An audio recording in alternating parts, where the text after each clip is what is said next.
খবর 24 সাথে আপনাকে স্বাগত। নতুন নতুন খবর জানার জন্য আমাদের চ্যানেলে চোখ রাখুন।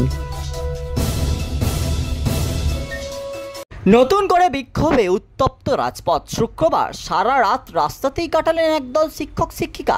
শুক্রবার দুপুরেই শুরু হয়েছিল তাদের মিছিল। রাতে রানী রাসমণি রোডে গিয়ে অবস্থানে বসতে চান তারা, কিন্তু পুলিশ তাদের সরিয়ে দেয়। এরপর বড় পুলিশ বাহিনী পৌঁছয় রানী রাসমণিতে। আন্দোলনকারীদের অনুরোধের পর তাদের ওয়াই চ্যানেলে যাওয়ার নির্দেশ দেন ডিসি সেন্ট্রাল ইন্দিরা মুখোপাধ্যায়। সেই মতো ওয়াই চ্যানেলেই রাত কাটিয়েছেন তারা। চাকরি প্রার্থীদের আন্দোলন চলছে দীর্ঘদিন ধরে। এবার যারা পথে নেমেছেন তারা চাকরিরত। মূলত এসএলএসটি নবম দশম ও একাদশ দ্বাদশের শিক্ষক শিক্ষিকারা এই আন্দোলনে সামিল হয়েছেন। তাদের দাবি যোগ্য হওয়া সত্ত্বেও তাদের অযোগ্যদের মতোই শাস্তি দেওয়ার কথা বলা হয়েছে। সেই কারণে বিক্ষোভ দেখাচ্ছেন তারা। আগামী 7ই জানুয়ারি সুপ্রিম কোর্টের নিয়োগ সংক্রান্ত মামলার শুনানি আছে।